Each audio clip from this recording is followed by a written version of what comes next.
یہ ساری چیزیں غصے سے پیدا ہوتی ہیں. غصے کی حالت میں بعض اوقات انسان اپنے جامے سے نکل کر دوسرے پر حملہ آور ہو جاتا ہے، اس کو ہاتھ سے کوئی تکلیف پہنچا دیتا ہے، یا اس کے اوپر کوئی بہتان باندھ دیتا ہے، کوئی الزام لگا دیتا ہے. غرض غصے کی وجہ سے بہت سے گناہوں میں انسان مبتلا ہو جاتا ہے. اسی لیے ایک مرتبہ حضور نبی کریم سرور دو عالم صلی اللہ علیہ وسلم سے ایک صحابی نے آ کر پوچھا کہ یا رسول اللہ مجھے کوئی نصیحت فرما دیجیے اور مختصر فرمائیے.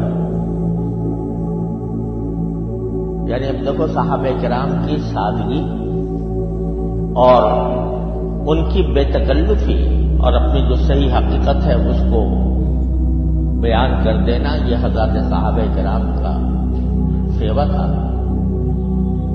کہا کہ نصیحت فرمائیے اور مختصر فرمائیے. اس پر نبی کریم صلی اللہ علیہ وسلم نے جواب میں یہ نہیں فرمایا کہ بھائی تم نصیحت بھی مانگ رہے ہو اور میرے اوپر شرطیں بھی لگا رہے ہو کہ مختصر نصیحت کریں، لیکن آپ نے فرمایا کہ کوئی اور ہوتا تو یہ کہہ دیتا کہ بھائی نصیحت جب کروانا چاہتے ہو تو پھر مجھے کیوں پابند کرتے ہو کہ میں مختصر ہی کروں.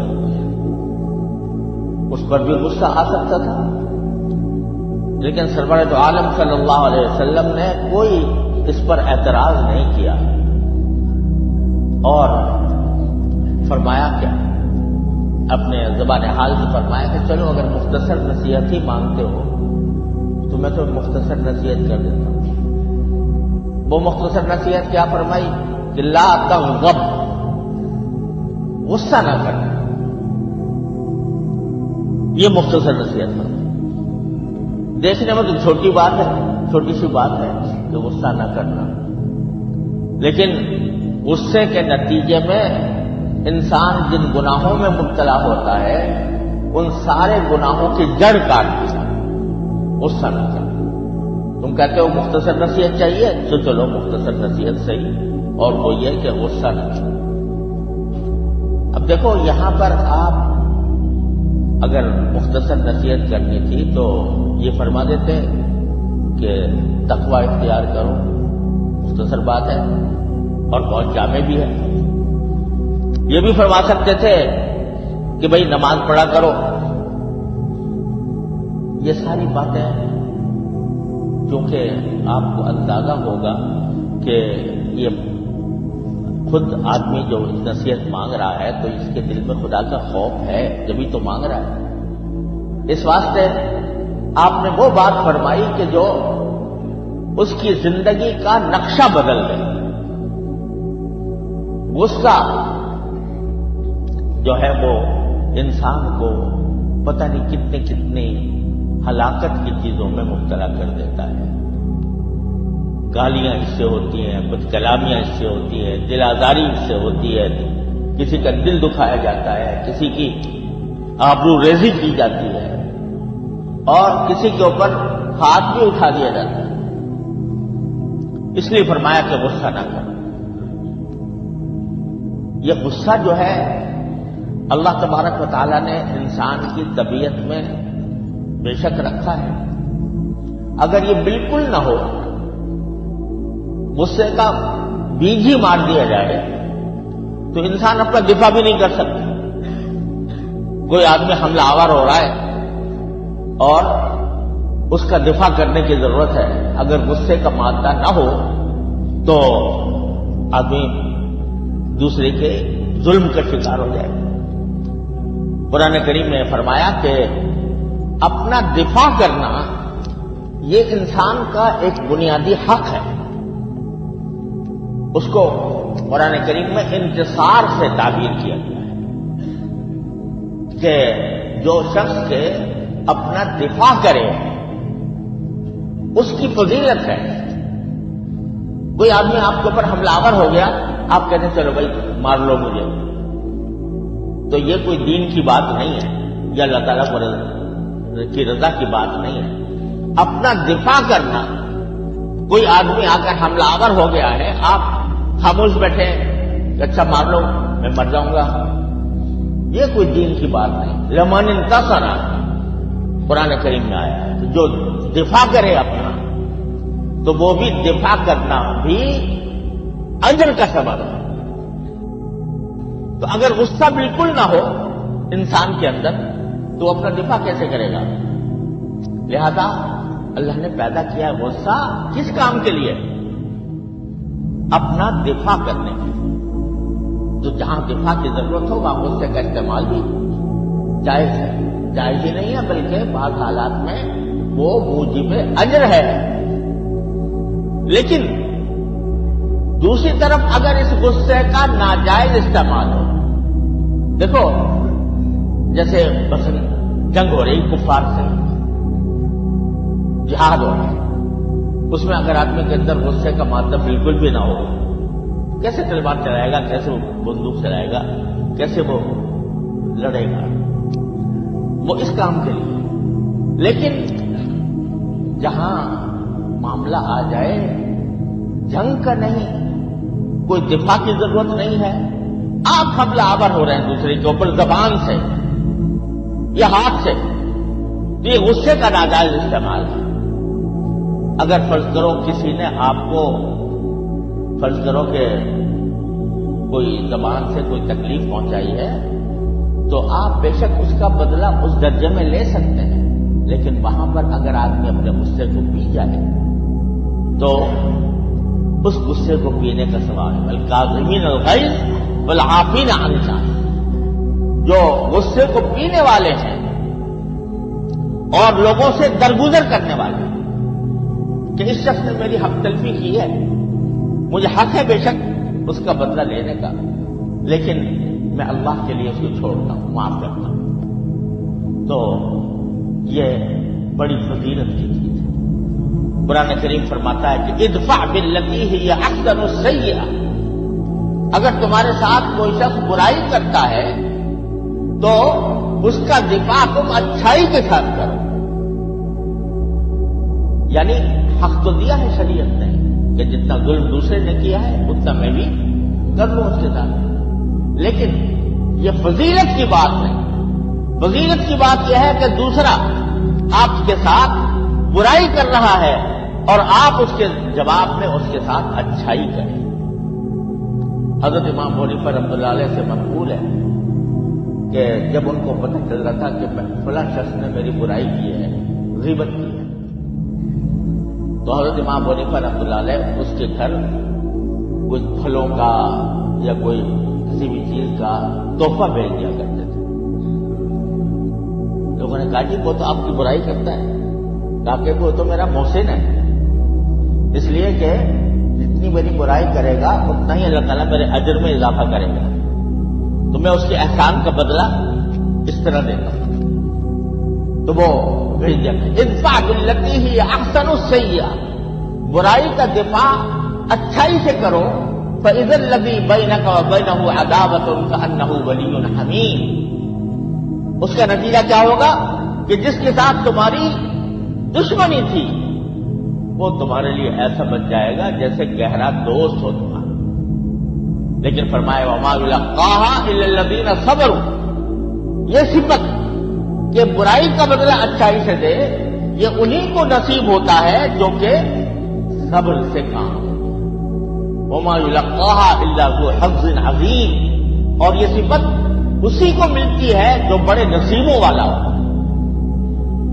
اصل نبی کریم سرورت عالم صلی اللہ علیہ وسلم نے جو اصل تعلیم دی ہے وہ یہ ہے تمہارا حق ضرور ہے کہ تم بدلہ لے لو، جس نے تمہیں کوئی تکلیف پہنچائی اتنی ہی تکلیف اس کو بھی پہنچا دو، لیکن جو اللہ تبارک و تعالیٰ کے نزدیک ہونے کا معاملہ ہے اور اللہ تعالیٰ کی خوشنودی حاصل کرنے کا معاملہ ہے وہ معاف کرنے، الکاظمین الغیظ والعافین عن الناس، اچھے لوگوں کی تعریف کرتے ہوئے فرمایا کہ جو غصے کو پی جاتے ہیں اور لوگوں سے معافی کا، درگزر کا معاملہ کرتے ہیں. اور یہ نبی کریم صلی اللہ علیہ وسلم نے اپنے پوری زندگی کے طرز عمل سے بتایا.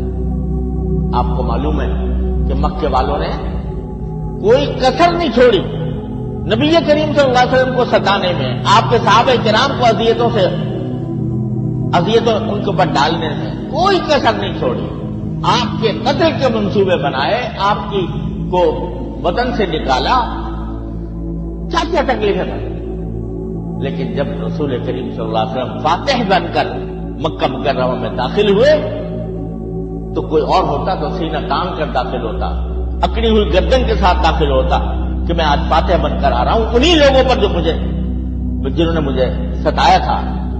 لیکن آپ نے عام اعلان کر دیا کہ جو اپنے گھر کا دروازہ بند کر لے گا اسے امن ہے، جو ابو سفیان کے گھر میں داخل ہو جائے گا اسے امن ہے، جو حرم میں داخل ہو جائے گا اسے امن ہے. ایک خون کا قطرہ نہیں بہا اس راستے سے جس راستے سے رسول اللہ صلی اللہ علیہ وسلم مکہ مکرمہ میں داخل. یہ مثالیں چھوڑی ہیں رسول کریم صلی اللہ علیہ وسلم، یہ سنتیں ہیں رسول کریم صلی اللہ علیہ وسلم. سنتیں صرف ظاہر کی نہیں ہوتی کہ بھئی ہم نے اپنا ظاہر جو ہے، اپنا لباس، اپنا وضاقتہ وہ سنت کے مطابق بنا لی، وہ بھی اللہ تعالیٰ کی بڑی نعمت ہے. اللہ تعالیٰ سب کو توفیق عطا فرمائے. لیکن سنتیں ان میں منحصر نہیں ہیں. سنتیں یہ بھی ہے کہ حلم کا ثبوت دے انسان، بردباری کا ثبوت دے، غصے کے موقع پر غصے کو پی جائے. اور ایک حدیث میں رسول کریم صلی اللہ علیہ وسلم نے ارشاد فرمایا کہ انسان جتنے بھی گھونٹ پیتا ہے اپنی زندگی میں، اس میں سب سے زیادہ اللہ کو محبوب جو گھونٹ ہے وہ غصے کا گھونٹ. غصہ آ رہا تھا لیکن میں نے اللہ کی خاطر اس کو پی لیا. تو یہ اللہ تعالیٰ کو یہ گھونٹ سب سے زیادہ محبوب ہے، اور وہ بندہ اللہ تبارک و تعالیٰ کے ہاں بڑی خوشنودی کا مقام حاصل کرتا ہے.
وَإِمَّا يَنزَغَنَّكَ مِنَ الشَّيْطَانِ نَزْغٌ، اور اگر کبھی کوئی چھوت لگ ہی جائے آپ کو شیطان کی طرف سے.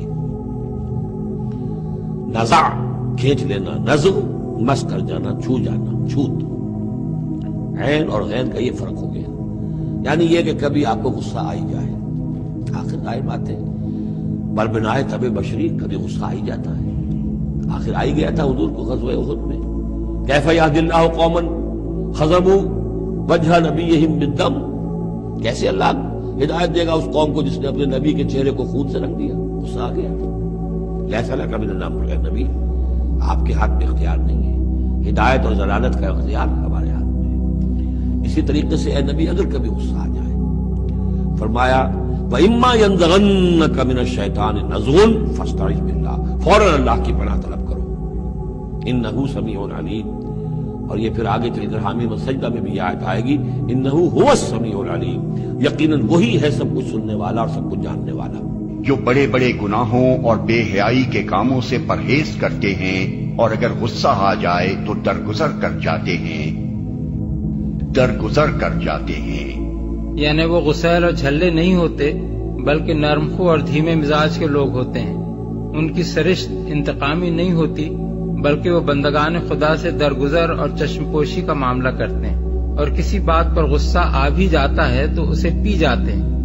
یہ وصف انسان کی بہترین صفات میں سے ہے جسے قرآن مجید میں نہایت قابل تعریف قرار دیا گیا ہے۔ سورہ آل عمران آیت 134 اور رسول اللہ صلی اللہ علیہ وسلم کی کامیابی کے بڑے اسباب میں شمار کیا گیا ہے۔ آل عمران 159۔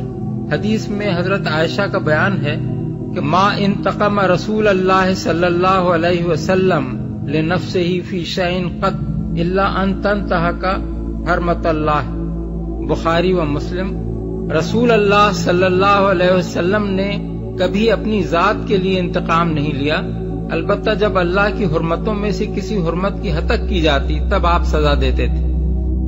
وَإِذَا مَا غَضِبُوا هُمْ يَغْفِرُونَ، اور یہ کہ اگر کبھی کہیں غصہ آ جائے، جیسا کہ ہم پڑھ چکے ہیں سورہ حامیم سجدہ میں بھی کہ وَإِمَّا يَنزَغَنَّكَ مِنَ الشَّيْطَانِ نَزْغٌ، وہ اگر شیطان کی کوئی چھوٹ لگنے ہی لگے تو فوراً اللہ کی پناہ طلب کرو۔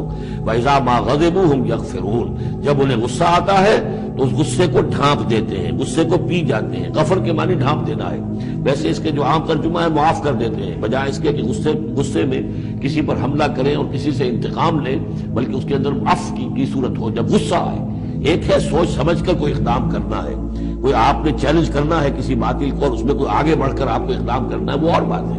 ایک ہے کہ غصے میں آ کر کوئی اقدام کیا جائے۔ وَإِذَا مَا غَضِبُوا هُمْ يَغْفِرُونَ، تو وہ معاف کر دیتے ہیں، یا یوں کہیے غصے کو پی جاتے ہیں، یعنی غصے کے اوپر وہ پردہ ڈال دیتے ہیں۔ غفر جو ہے مغفر کہلاتا ہے خود، کہ جو سر کو ڈھانپ لیتا ہے تاکہ تلوار کا وار اگر سر پر آئے تو سر بچ جائے اور خود اس کو روک لے، تو مغفر، غفر کے معنی ڈھانپ لینا، گناہ کو ڈھانپ لینے والی شے ہے اللہ کی مغفرت۔ اسی طریقے پر یہ کہ وہ غصے کو پی جانے والا، وَالْكَاظِمِينَ الْغَيْظَ، یہ ہم پڑھ چکے ہیں سورہ آل عمران میں۔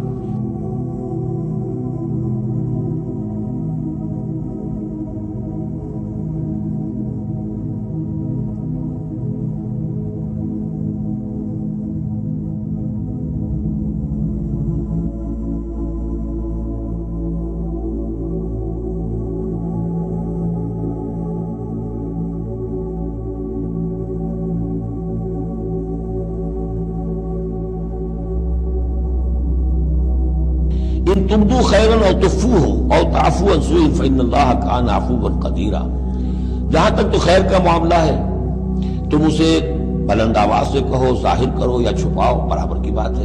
اللہ تعالیٰ کے لیے خیر تو خیر ہی ہر حال میں ہے، عیاں ہو یا خفیہ ہو۔ اور تعفوا عن سوء، لیکن یہ ذرا اونچا مسئلہ ہے، اور اگر تم برائی کو سے معاف کر دیا کرو۔ اب یہ اپیل کے انداز میں مظلوم سے بھی کہا جا رہا ہے کہ اگرچہ تمہیں اٹھے یہ کہ تم پر گرفت نہیں ہوگی، لیکن تمہیں اس سے اعلیٰ تر اور بلند تر رتبہ ہے، اسے کیوں نہیں حاصل کرتے؟ اور تعفو عن سوء، کہ تم کسی برائی سے درگزر کرو، معاف کر دو۔ فإن اللہ عفوا قدیرا، تو یقیناً اللہ تعالیٰ بھی معاف فرمانے والا ہے اور قدرت رکھنے والا ہے۔ انسان تو بسا اوقات معاف کرنے پر مجبور بھی ہو جاتا ہے، اس لیے کہ بدلہ دینے کی قدرت نہیں رکھتا۔ اللہ تو مقتدرہ ہے، قدیر ہے، وہ تو جو چاہے فوراً جو ہے دیر اینڈ دین حساب چکا دے، لیکن نہیں، پھر بھی وہ اس کے باوجود وہ معاف فرماتا ہے۔ اے لوگو جو ایمان لائے ہو، تمہاری بیویوں اور تمہاری اولاد میں سے بعض تمہارے دشمن ہیں، ان سے ہوشیار رہو، اور اگر تم عفو درگزر سے کام لو اور معاف کر دو تو اللہ غفور و رحیم ہے۔ آخر میں فرمایا گیا کہ اگر تم عفو درگزر سے کام لو اور معاف کر دو تو اللہ غفور و رحیم ہے۔ اس کا مطلب یہ ہے کہ ان کی دشمنی سے تمہیں صرف اس لیے آگاہ کیا جا رہا ہے کہ تم ان سے ہوشیار رہو اور اپنے دین کو ان سے بچانے کی فکر کرو۔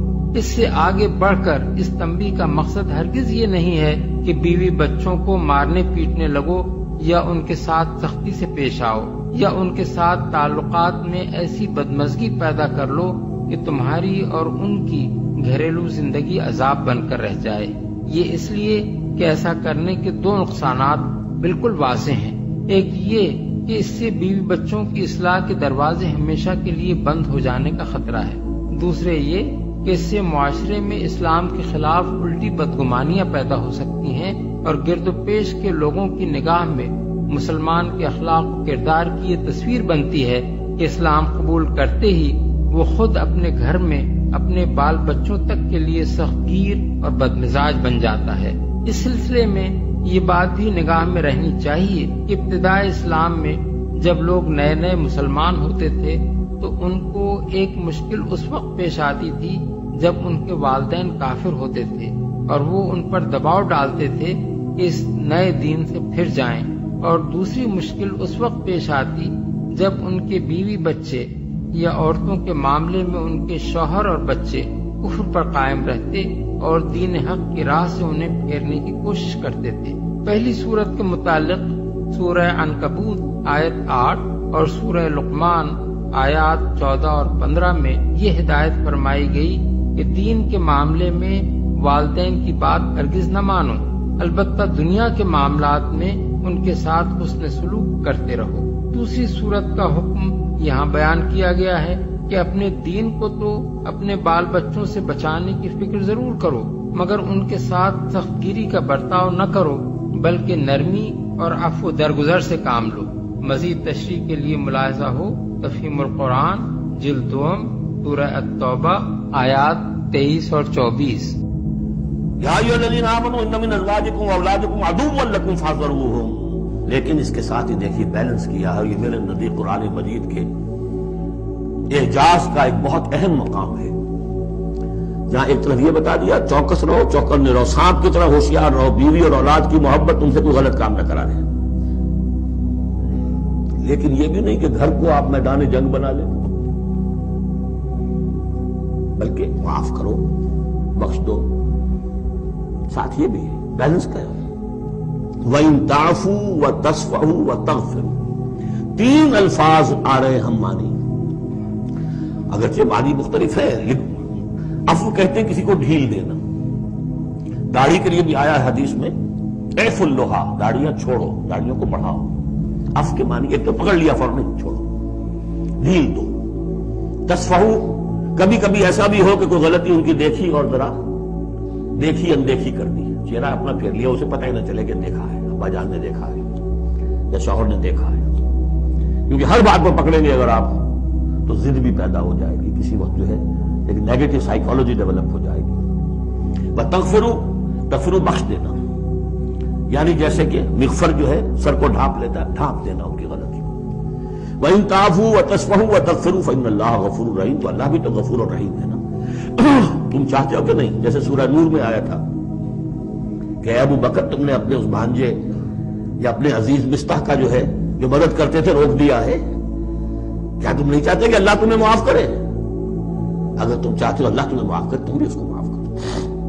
وَإِن تَعْفُوا وَتَصْفَحُوا وَتَغْفِرُوا فَإِنَّ اللَّهَ غَفُورٌ رَحِيمٌ۔ اب یہ آ گیا، دیکھیے پہلے ایک انڈیویجول، ایک مرد مومن، اس کی زندگی میں 2 پھول اندر کھلے، ایک باہر والا پھول جو ہے وہ گوبھی کا پھول ہے بہت بڑا، اندر والا ہے تسلیم و رضا توکل، اور باہر والا جو ہے اطیعوا اللہ واطیعوا الرسول، وہ تو ظاہر بات ہے کہ پورے دین کے اوپر جو ہے وہ محیط ہو گیا جو بھی حکم ہے۔ لیکن اب اس کے بعد ایک فرد کے گرد سب سے پہلا حلقہ کیا ہے؟ اس کی اولاد، اس کا گھر۔ ان من ازواجکم واولادکم عدوا لکم، یہ تمہارا ایٹیچیوڈ ہونا چاہیے اپنے گھر میں۔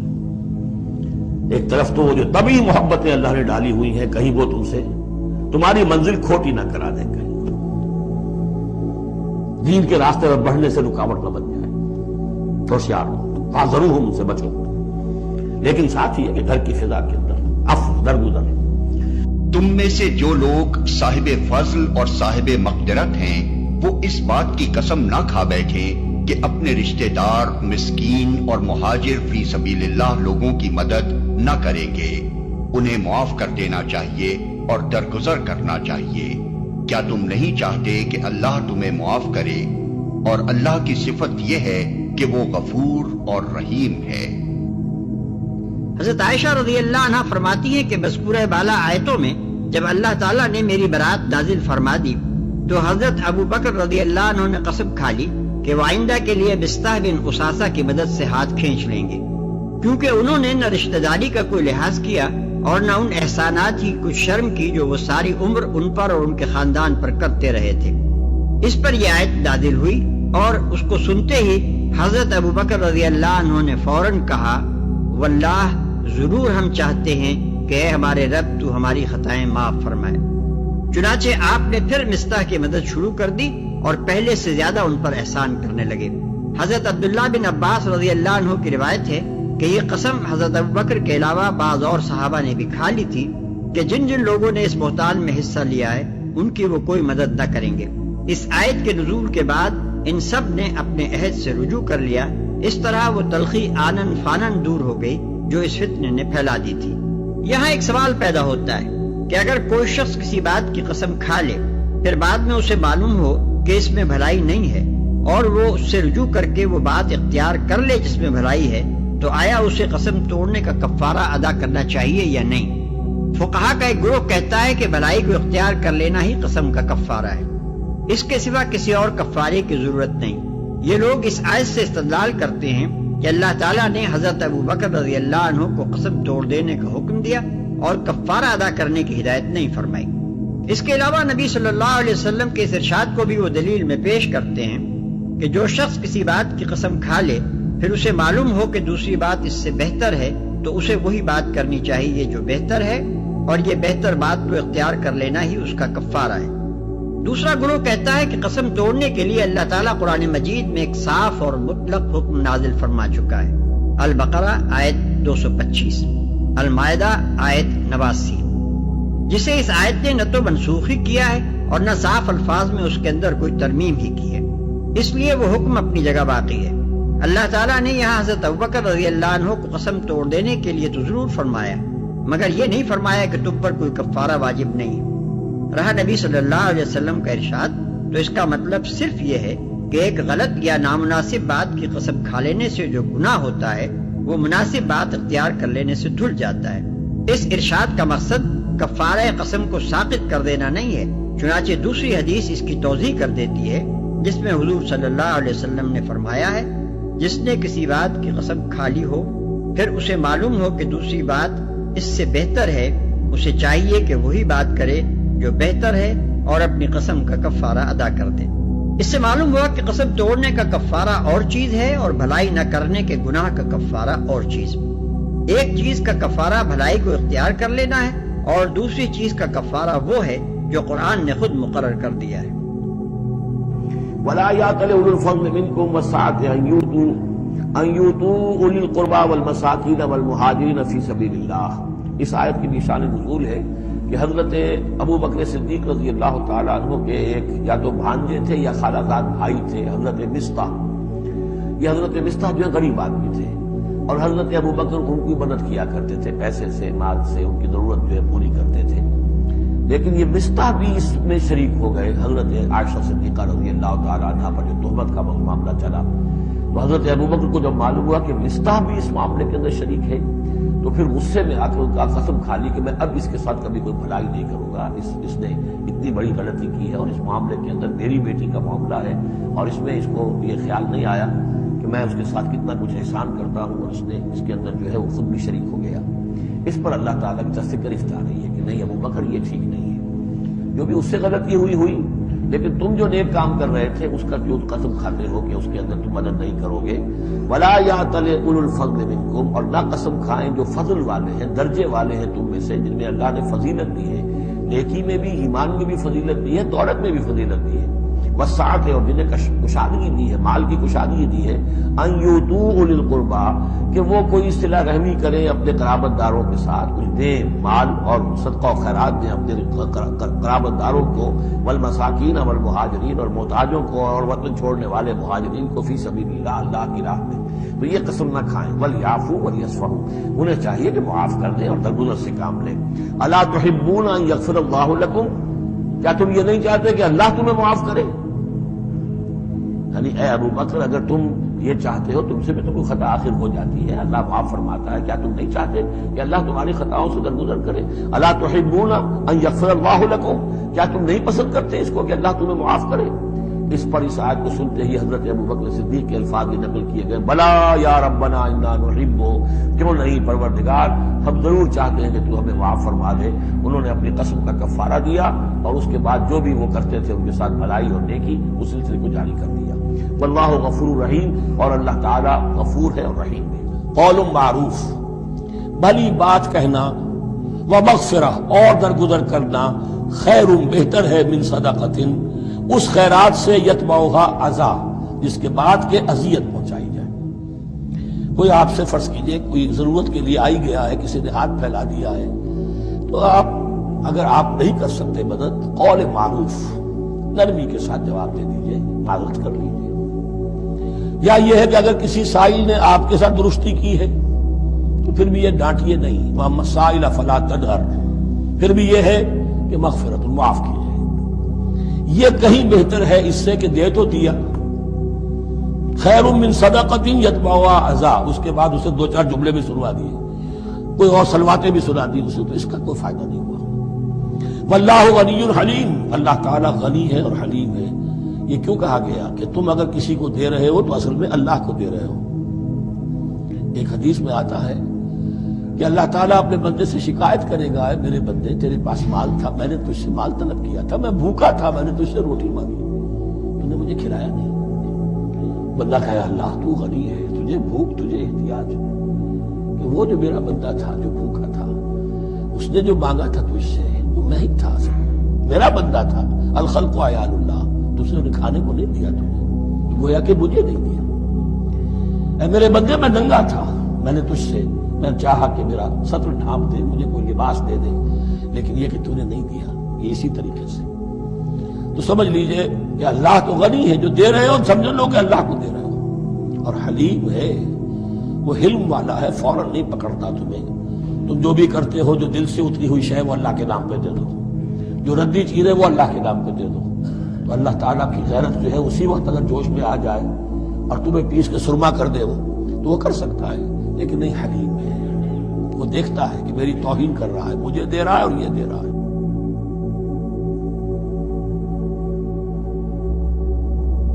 فَبِمَا رَحْمَةٍ مِّنَ اللَّهِ لِنتَ لَهُمْ، یہ آیت بھی بڑی اہم ہے سورہ مبارکہ کی۔ اجتماعی زندگی، جماعتی زندگی، جو بھی امیر ہوں، صاحب امر ہوں، جن کے پاس ذمہ داریاں ہوں، ان کے تحت ان کے ساتھی ہیں، آخر وہ انسان ہیں، ان کے بھی جذبات ہیں، ان کے بھی احساسات ہیں، ان کی عزت نفس بھی ہے، ان کے ساتھ نرمی کی جانی چاہیے، سختی نہیں۔ کوئی ملازم ہے، ملازم کے ساتھ آپ سختی کر سکتے ہیں، لیکن یہ تو والنٹیئرز ہیں، جو بھی آیا ہے، جو بھی حضور کے ساتھ تھا، کون تھا وہ؟ کوئی تنخواہ یافتہ سپاہی تو نہیں تھا، وہ کوئی مرسنریز تو نہیں تھے، یہ لوگ آئے ہیں ایمان کی وجہ سے آئے۔ اب بھی کوئی جماعت ہے، دینی جماعت بنی ہے، تو جو بھی لوگ اس میں کام کر رہے ہیں، تو وہ جو ساتھی ہیں ان کے ساتھ ان کے امراء کو نرم رویہ اختیار کرنا چاہیے۔ فَبِمَا رَحْمَةٍ مِّنَ اللَّهِ لِنتَ لَهُمْ، تو یہ تو اللہ کی رحمت کی بات ہے، اللہ کی رحمت کا مظہر ہے نبی کہ آپ ان کے حق میں بہت نرم ہیں۔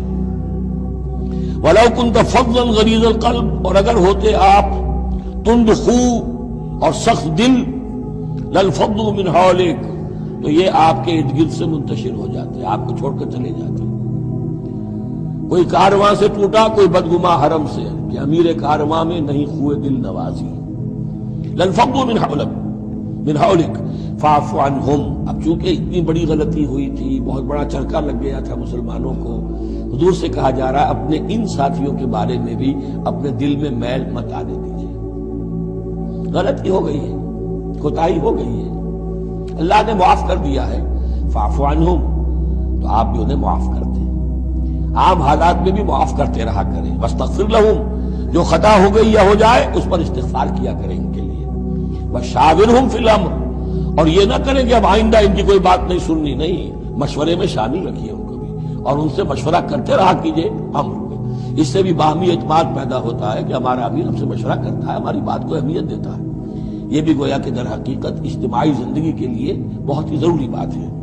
فَإِذَا عَزَمْتَ، البتہ جب مشورے کے بعد آپ کا دل ٹھک جائے، آپ ایک ارادہ کر لیں، فیصلہ کر لیں، فَتَوَكَّلْ عَلَى اللَّهِ، تو اب کسی شخص کی بات کی پرواہ نہ کیجئے، پھر توکل سارا اللہ کی ذات کے اوپر۔ یعنی حضور نے مشورہ کیا تھا اس وقت، کچھ لوگوں کی رائے وہی تھی جو حضور کی رائے تھی، لیکن کچھ حضرات نے کہا کہ ہم تو کھلے میدان میں، ہم کاہے کو جان بچا کر بیٹھے یہاں پر، ہمیں تو شہادت کی موت چاہیے، شہادت مطلوب و مقصود مومن۔ تو حضور نے ان کی رعایت کی، فیصلہ کر دیا۔ اب جو فیصلہ حضور کا ہے اب اس پر توکل، اس لیے کہ اس کے فوراً بعد جب حضور حضرت عائشہ کے حجرے سے برآمد ہوئے ہیں تو خلاف معمول آپ نے زرہ پہنی ہوئی تھی، ہتھیار لگائے ہوئے تھے، اس سے اندازہ ہو گیا کہ معاملہ کوئی سخت ہے جو آنے والا ہے۔ تو پھر ان لوگوں نے کہا حضور ہم اپنی رائے واپس لیتے ہیں، جو آپ کی رائے اس پر عمل کر لیں، یہ اس کا معاملہ ہے۔ جب ایک فیصلہ ہو جائے تو یہ نہیں کہ اب دل میں یقین ہو جائے آدمی ابھی ادھر ابھی ادھر نہیں، پھر اس کے اوپر جم جائے۔ فَإِذَا عَزَمْتَ، جب آپ ایک فیصلہ کر لیں، فَتَوَكَّلْ عَلَى اللَّهِ، تو اللہ پر توکل کیجئے، ان اللہ یحب المتوکلین، یقیناً اللہ تعالیٰ توکل کرنے والوں کو پسند کرتا ہے۔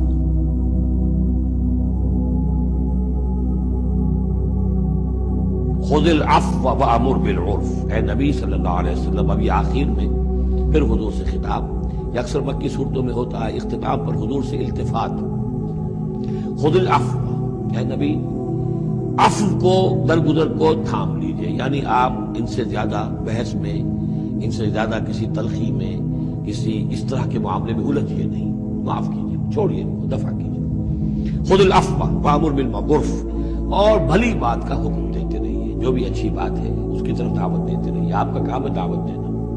وَأَعْرِضْ عَنِ الْجَاهِلِينَ، اور جو آپ سے الجھنا چاہیں ان سے اعراض کیجیے، خام خواہ، جیسے کہ آگے آئے گا سورہ فرقان میں، وَإِذَا خَاطَبَهُمُ الْجَاهِلُونَ قَالُوا سَلَامًا، جب جاہل الجھنا چاہتے ہیں ان عباد الرحمن سے، وہ کہتے ہیں سلام، ہم آپ سے لا نبتغي الجاہلین، ہم جاہلوں کے سر نہیں لگنا چاہتے، وہ نہیں آنا چاہتے۔ تو فرمایا آپ یہ تین الفاظ آئے ہیں، خذ العفو، یہ ایک داعی کے لیے بڑی بنیادی چیزیں ہیں، معاف کرتے رہنا، درگزر کرتے رہنا، وامر بالمعروف وبالعرف، اور بھلی بات کا، اچھی بات کا حکم دیتے رہنا، وَأَعْرِضْ عَنِ الْجَاهِلِينَ، اور جو الجھنا چاہیں، جاہل ہوں، جو جذباتی لوگ ہیں، مشتعل مزاج ہیں، ان سے اعراض۔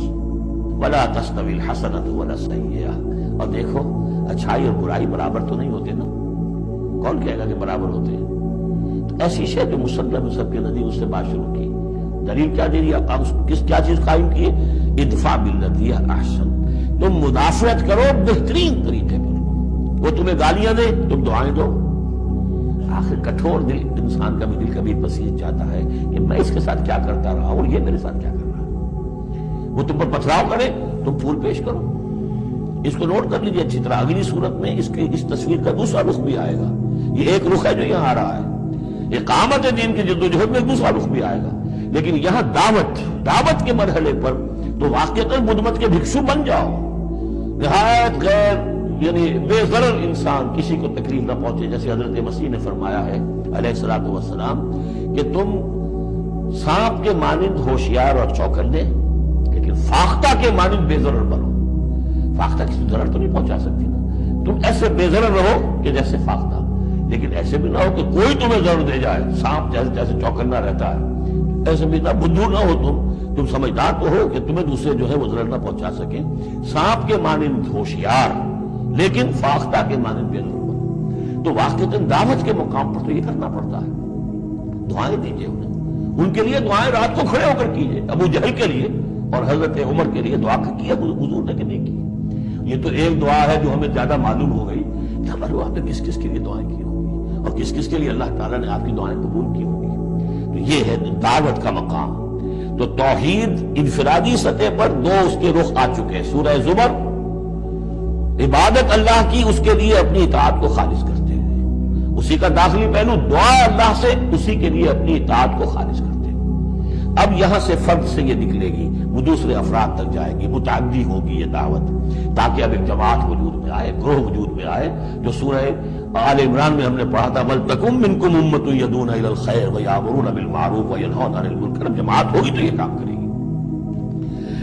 وَمَنْ أَحْسَنُ قَوْلًا مِّمَّنْ دَعَا إِلَى اللَّهِ وَعَمِلَ صَالِحًا وَقَالَ إِنَّنِي مِنَ الْمُسْلِمِينَ، اور کہو اور کہے یہ کہ میں بھی مسلمانوں میں سے ہوں، میں اپنے آپ کو کوئی یہ بہت زوم نہیں ہے، کوئی میرا کوئی دعویٰ نہیں ہے، میں بھی عام مسلمان ہوں۔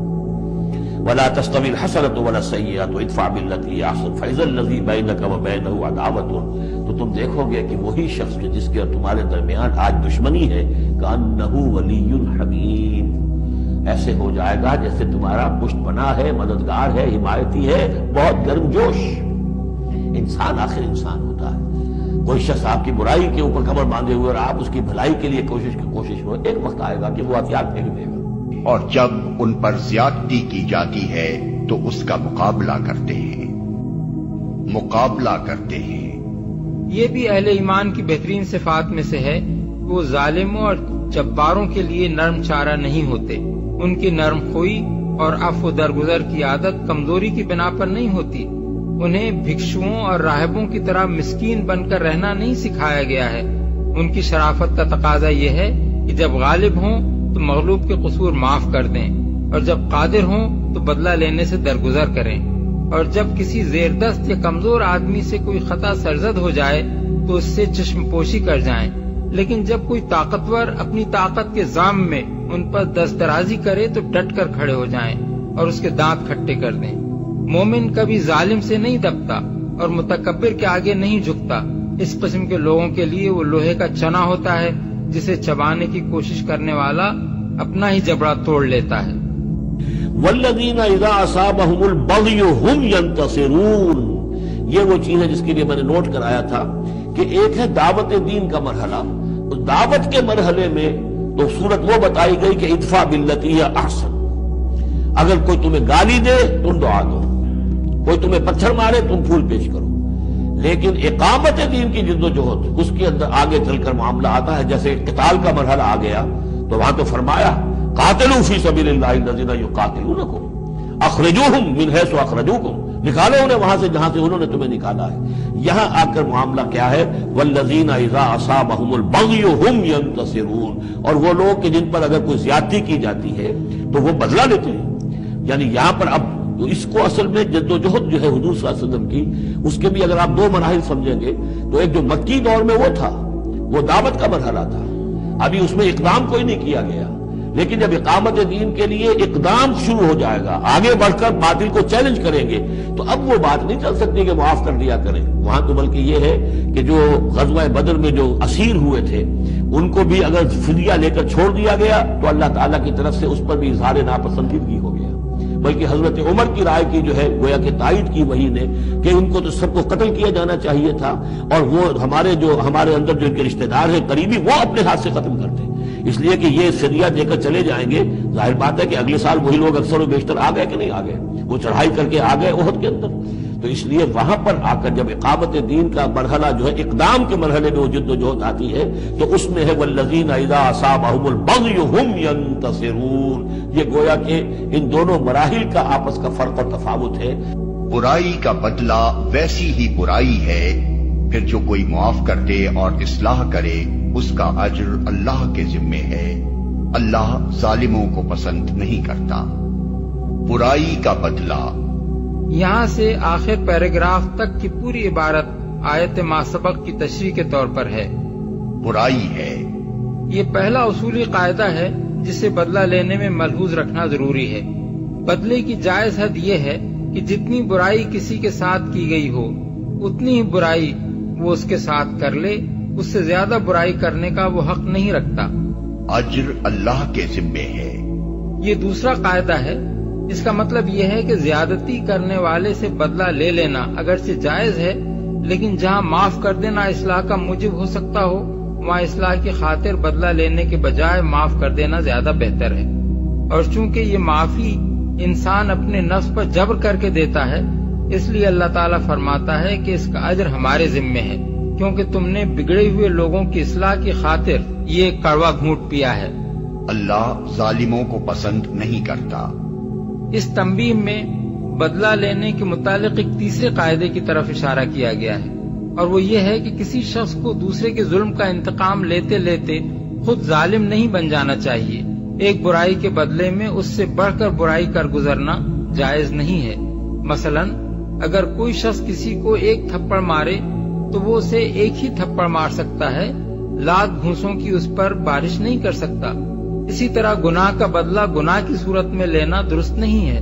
مثلا کسی شخص کے بیٹے کو اگر کسی ظالم نے قتل کیا ہے تو اس کے لیے یہ جائز نہیں ہے کہ جا کر اس کے بیٹے کو قتل کر دے، یا کسی شخص کی بہن یا بیٹی کو اگر کسی کمینہ انسان نے خراب کیا ہے تو اس کے لیے یہ حلال نہیں ہو جائے گا کہ وہ اس کی بیٹی یا بہن سے زنا کرے۔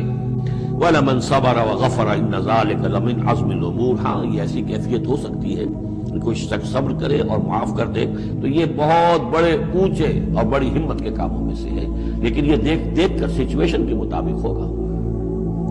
اس کے بعد پھر وہی مکی صورتوں کے جو مضامین ہیں اس کو دیکھیے۔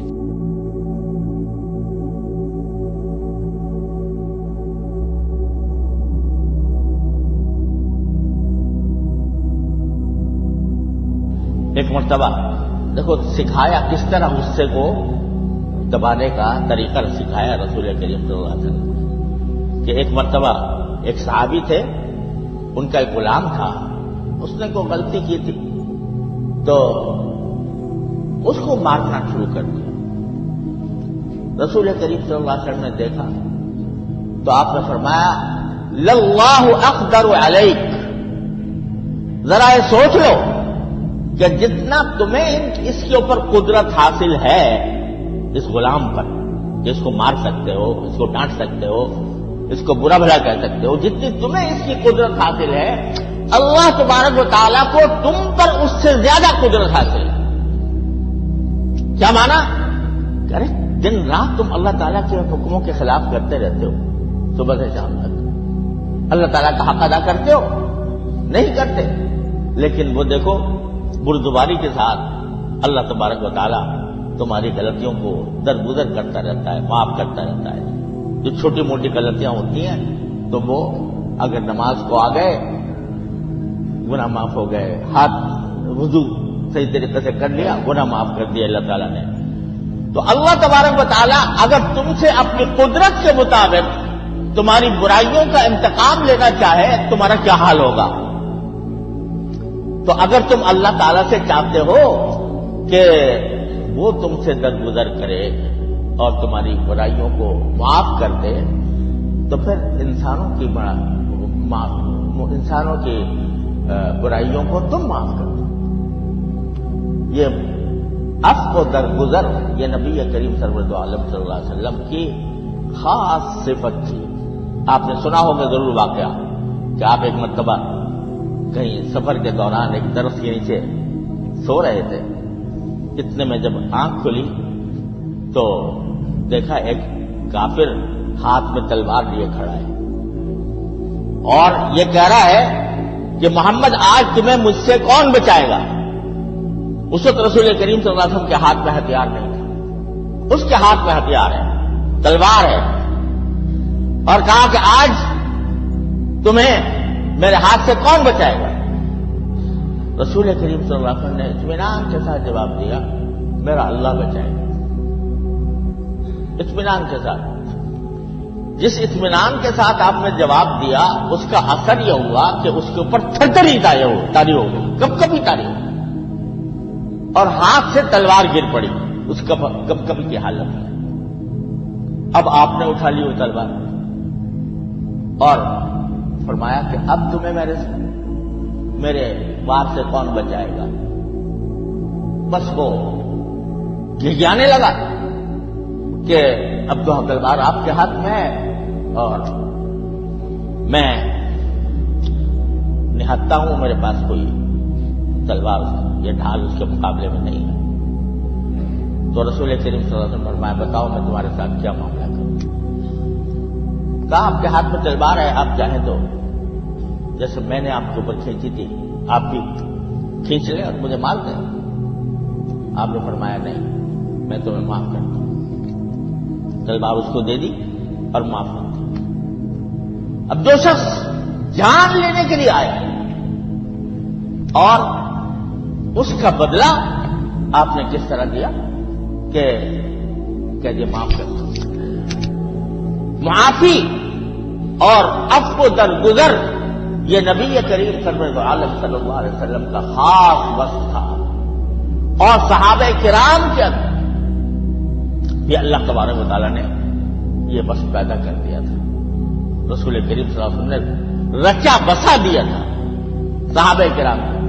حضرت علی رضی اللہ تعالی عنہ، ان کے سامنے ایک یہودی تھا، اس نے رسول کریم صلی اللہ علیہ وسلم کی شان میں کوئی گستاخی کر دی تو حضرت علی نے اس کو گرا دیا اور اس کے سینے پر سوار ہوا۔ لیکن اس نے جب دیکھا کہ میں بالکل بے بس ہو گیا ہوں تو حضرت علی کے منہ پر تھوک دیا۔ جو ہی اس نے تھوکا حضرت علی کھڑے ہو گئے، چھوڑ کے کھڑے ہو گئے۔ لوگوں نے کہا کہ اس نے تو اور زیادہ گستاخی کی تھی، آپ اس کا مزید بدلہ لیتے۔ کہا میں نے پہلے جو کر رہا تھا وہ جناب رسول اللہ صلی اللہ علیہ وسلم کی ناموس کی خاطر کر رہا تھا، اب اگر کرتا تو اپنے لیے کرتا کہ میرے ساتھ اس سے زیادتی کی ہے لہٰذا میں مانتا. یہ مزاج بنا دیا تھا نبی کریم صلی اللہ علیہ وسلم تمام صحابہ کرام. تو بھائی گزارش یہ ہے کہ یہ غصہ جو ہے اس کے اوپر قابو پانے کی ضرورت ہے، اور قابو پانے کے لیے قرآن کریم نے طریقہ بتا دیا کہ جب کبھی غصہ آئے تو کہو اعوذ باللہ من الشیطان الرجیم، اللہ کی پناہ مانگو شیطان رجیم. اور حدیث میں آیا کہ ٹھنڈا پانی پی لو، بیٹھے ہو تو لیٹ جاؤ، کھڑے ہو تو بیٹھ جاؤ، نچلی حالت میں آ جاؤ. اس سے غصے کا علاج ہوتا ہے.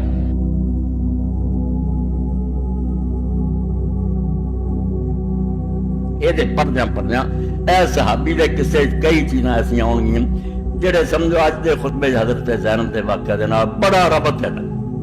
اور جدوں دارمی شریف جس واقعہ نو پڑھی دا بے صحابی نے سنایا سی رسول اللہ رسول اپنے جنہ رسول اللہ ایسے روئے کدی نہیں روئے.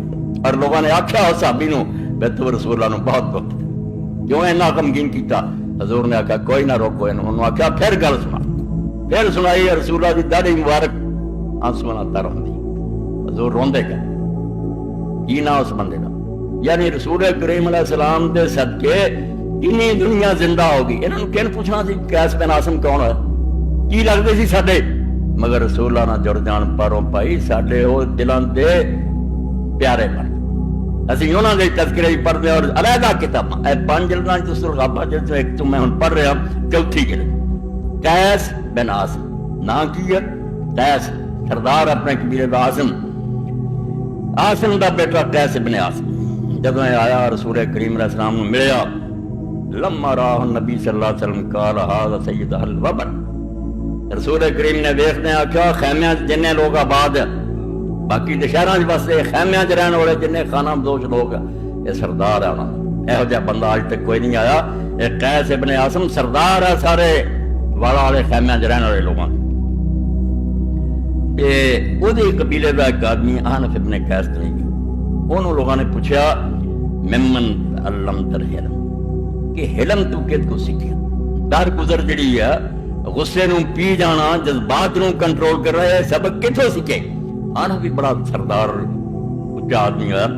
قال من قیس ابن عاصم، وہ کہن گا ساڈے قبیلے جڑا قیس ابن عاصم صحابی سی میں وہ تو اے ہن میں پڑھن لگا پڑھ گیا میں نا انسان ہوندیاں دل ہی نہیں منتا بھی اتنا بھی آدمی کو در گزر. اسے تو رسول کریم علیہ السلام نے ایک شخص نے آخیا اللہ کے رسول مینوں کو نصیحت کرو، پر میں اللہ تک غصے نہ ہویا کر. پھر پوچھا بار بار کہی گیا کہ غصہ آدمی زیادہ ایسے تو تباہی ہوتی جذباتی ہو کے گولیاں چل جاندیاں. غصہ پہلوان اور جڑا کشتی کسی نو ڈگے جدو غصہ آوے اسے اپنے آپ نو قابو رکھو. اللہ نے فرمایا میں رہت یومن قائدن تے فنائے دارے کہ قیس ابن عاصم صحابی نو ساڈے قبیلے دے سردار نو ایک دن میں ویکھیا کہ اپنے مکان دے سامنے بیٹھا سی محتبم بحمائل سیفی، اپنی تلوار جڑی سی اوتے سر رکھیا سی آسرا لا کے نا بیٹھا سی. حدث قوم اسے ساری برادری بیٹھی سی تو انہاں جو تقریر کر رہا سی اذ اوتیا برجل مکتوب. اسی دوران لوگ ایک آدمی نو پھڑ کے لے آئے جدے ہاتھ ایک طرح جکڑے گرفتار کیتا آخر مقتول، اور دوجا مریا بندہ لے آئے دلان تے ہاتھ رکھ کے دیکھو ایہو جہ جذبات تے قابو پاؤں تے اگا کیوں لگن. ذرا غصہ آیا ایک دوسرے نے وٹ ٹک دیتا. وکیل ھذا ابن اخی کا قتل اپنا. سردار گل کر رہا تے لوگوں نے آخیا بھتیجا ہی تیرا یا پتر ہی. پتر مر گیا تے بھتیجے نو بن کے لے. قال فواللہ ما حل حبۃ ولا قطع کلام. اہنا فاندا رب دی قسم نہ انہیں جڑی اپنے گھٹنیاں دے گر چنگڑی پائی سی وہ چھڈی کوئی نہیں، اسی طرح آرام نہ بیٹھا رہا تے نہ اپنی گل ہی بند کی، تقریر اسی طرح کرتا رہا. فلما تم التفت الی ابن اخیہ، جدوں گل پوری کر لی تے پھر بھتیجے رک گیا. کوئی غصے نہیں آپ قال یا ابن اخی پیسہ واپس کہن گا میرے بھتیجا میرے برا دا پترا تو بہت بڑا کیا. اسمتا بربک، ایک رب دی اپنے دی نافرمانی کی، وقتات رحمک، اپنے رشتہ داری کا کوئی خیال نہ کیتا، وقتل ابن عمے کا، اور اپنے چاچے دے پتر نو تو قتل کرتا، ورمیت نفس کا بسامے کا، تے اپنے آپ نو ہی تو تیر مارا، کوئی بیگانہ سی جنوں مارا اپنا ہی بندہ.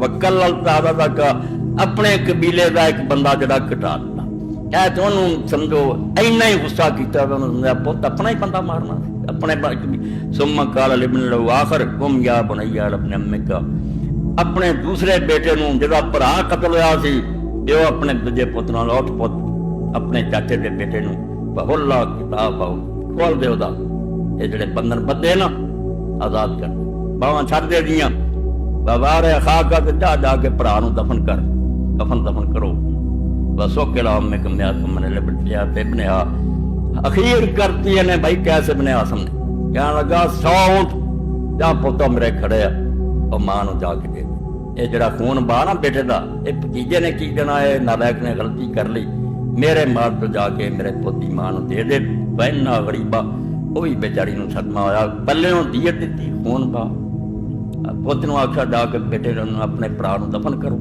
انہوں نے انہیں کیا بے نالائکا تو اپنے بھرا نو ہی مارنا کیوں اپنے قبیلے لائکا اے توان فرماندا میں کیس کولو علم سیکھی جدوں او دی بردباری ویکھی تو دا حوصلہ ویکھیا اوتھوں اور آنف نو بھی دنیا نے منیا صحیح بخاری اور دنیا کتاب سب کہ آنف بھی حضرت امیر معاویہ رضی اللہ عنہ دے زمانے جاری دنیا سردار مندی تھی قبیلہ بڑی یہو جہا بندہ کہنا جدوں میں اپنے سردار نو ویکھیا اینا حادثہ گزر گیا صرف انہوں نالائق نو سمجھایا کہ تو اپنے بندے نو مار کے کمی کرتی دفن کراتا کولوں دیت دے سی وکان کیس بن عاصم قد ہر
غصے کی جڑ کو سمجھنا بہت ضروری ہے.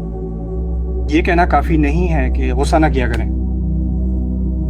کیسے نہ کیا کریں؟ اگر دیکھیں اگر کوئی پودا ہے اور اس میں کوئی کیڑا لگ گیا ہے یا کوئی اس میں کوئی بیماری آ گئی ہے، جب تک آپ بیماری کو ایڈریس نہیں کریں گے تو اگر پتے اس کے خراب نکل رہے ہیں تو پتوں کو آپ کاٹتے رہیں، وہ دوبارہ خراب پتا نکلے کیونکہ آپ نے اصل مسئلے کو حل نہیں کیا.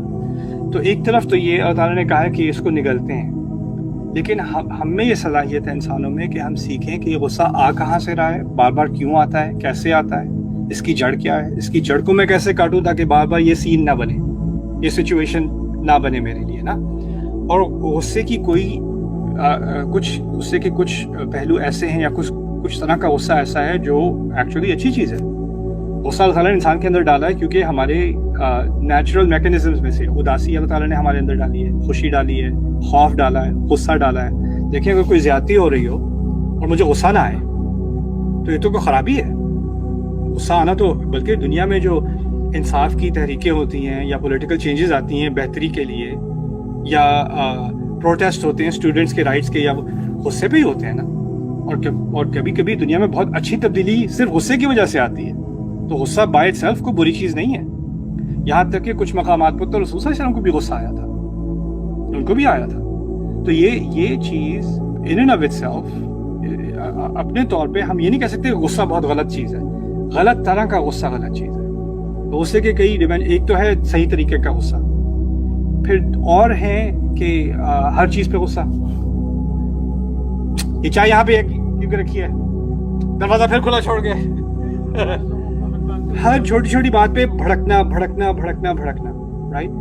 وہ کاظمین والی بات ہی نہیں آتی. کاظمین تو ایک اسپیشل اوکیزن ہوتا ہے، یہ تو سارا وقت غصے میں رہتے ہیں. تو اس کو ایڈریس کرنا کہ یہ کہاں سے آ رہا ہے، اس کا اصل تعلق چائے کی چینی سے نہیں ہے، یا دروازے کے کھلے ہونے سے نہیں ہے، یا